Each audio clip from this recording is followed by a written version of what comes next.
ಉತ್ತಮವಾದಂತ ನಾಯಕತ್ವ ಇವತ್ತು ಸ್ಟಾಲಿನ್ ಅವರು ಕೊಡ್ತಾ ಇದ್ದಾರೆ. ಡಿಎಂಕೆ ಶಕ್ತಿ ಎಲ್ಲ ಕೂಡ ರಾಮಚಂದ್ರ ಪರವಾಗಿ ಇದೆ ಅಂತ ಹೇಳಲಿಕ್ಕೆ ಅವರ ಗೆಲುವು ನಿಮ್ಮ ಗೆಲುವು, ಅವರ ಶ್ರಮ ನಿಮ್ಗೆ ಫಲ.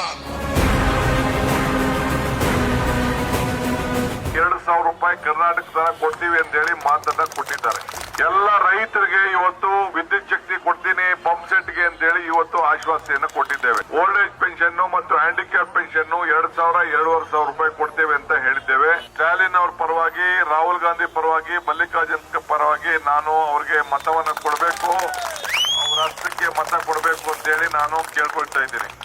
ಮತ್ತೆ ಸ್ಟಾಲಿನ್ ಅವರು ಈ ರಾಜ್ಯದ ಮುಖ್ಯಮಂತ್ರಿಯಾಗಿ ಹಾಗೆ ಆಯ್ತಾರೆ ಅನ್ನೋದು ನನಗೆ ಸಂಪೂರ್ಣವಾದಂತಹ ವಿಶ್ವಾಸ ಇದೆ.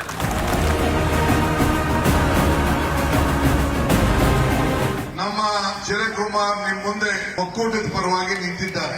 ಕಾಂಗ್ರೆಸ್ ಶಕ್ತಿ ದೇಶದ ಶಕ್ತಿ, ಕಾಂಗ್ರೆಸ್ ಇತಿಹಾಸ ಈ ದೇಶದ ಇತಿಹಾಸ. ಕಾಂಗ್ರೆಸ್ ಪಕ್ಷ ಯಾವಾಗ ರಾಷ್ಟ್ರದಲ್ಲಿ ಅಧಿಕಾರಕ್ಕೆ ಬರ್ತದೆ ಎಲ್ಲ ವರ್ಗದ ಜನರು ಅಧಿಕಾರಕ್ಕೆ ಬರ್ತಾರೆ, ಎಲ್ಲ ವರ್ಗದ ಜನರಿಗೂ ಸಹಾಯ ಮಾಡ್ತದೆ. ಅದಕ್ಕೋಸ್ಕರ ಇವತ್ತು ಈ ಭಾರತೀಯ ರಾಷ್ಟ್ರೀಯ ಕಾಂಗ್ರೆಸ್ ಪಕ್ಷದ ಒಕ್ಕೂಟದ ಅಭ್ಯರ್ಥಿಗೆ ನೀವು ಆಶೀರ್ವಾದ ಮಾಡಬೇಕು ಅಂತ ಕೇಳಲಿಕ್ಕೆ ನಾನು ಇಲ್ಲಿ ಬಂದಿದ್ದೇನೆ.